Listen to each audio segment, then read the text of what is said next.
Shalom Bapak Ibu Saudara, berjumpa kembali di dalam mimbar kecil. Semoga kita selalu berada di dalam perlindungan Tuhan. Bapak Ibu Saudara, seringkali dalam keseharian kita mendengar atau bahkan menggunakan istilah makanan jasmani dan makanan rohani.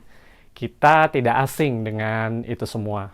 Makanan jasmani, tentu saja kita setiap hari menjumpainya, kita mencarinya dan juga mengkonsumsinya.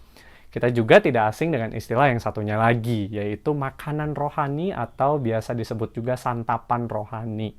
Kita sering menggunakan istilah ini untuk merujuk kepada firman Tuhan yang dapat memuaskan jiwa kita, dapat mengenyangkan hasrat kerinduan kita pada kehadiran Tuhan.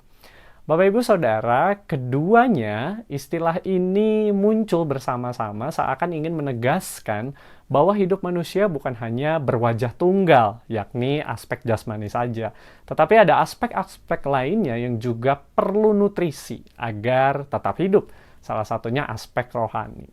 Sebagaimana Yesus pernah bersabda bahwa manusia bukan hidup dari roti saja, tetapi juga dari setiap firman yang keluar dari mulut Allah. Dari kata-kata Yesus ini kita dapat menggarisbawahi perlunya firman Tuhan dalam kehidupan orang percaya agar ia tetap hidup, tentu saja dalam aspek rohaninya. Bapak Ibu, dalam tradisi Yahudi, anggapan serupa juga sangat kuat terasa.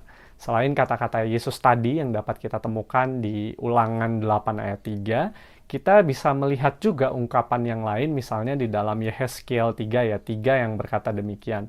Lalu firman-Nya kepadaku, hai anak manusia, makanlah gulungan kitab yang kuberikan ini kepadamu, dan isilah perutmu dengan itu. Lalu aku memakannya, dan rasanya manis seperti madu dalam mulutku. Nabi Yehezkiel yang diutus Allah mengalami sebuah penglihatan.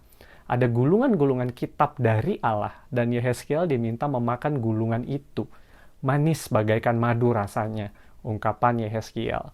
Hal ini ingin mengungkapkan betapa istimewanya sabda Allah bagi orang-orang Israel. Taurat bagaikan roti bagi hati dan budi mereka.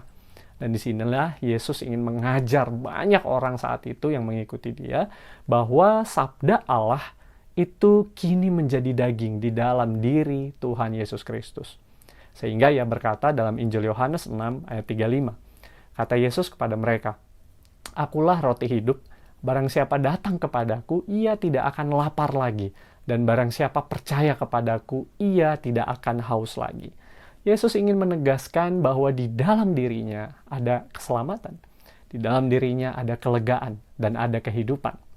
Banyak orang mencari-cari dan mengisi hidupnya dengan berbagai hal. Ada yang mengisinya dengan harta, kedudukan, jabatan, popularitas, dan lain-lain.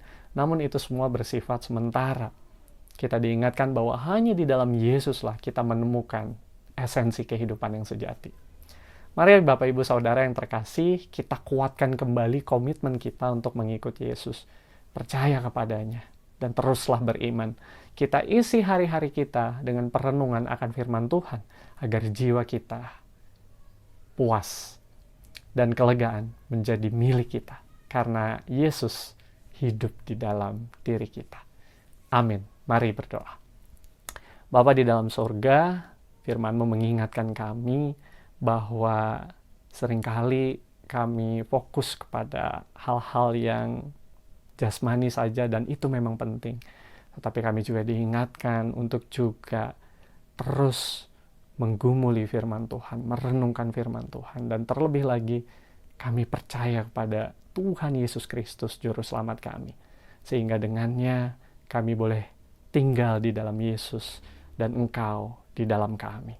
Terima kasih Tuhan, biarlah Roh Kudus senantiasa menolong kami untuk menjalani hari-hari ini dengan baik, dengan tetap berpegang teguh pada firman Tuhan, dengan tetap beriman kepada-Mu. Ini doa kami Tuhan, di dalam Yesus kami berdoa. Amin.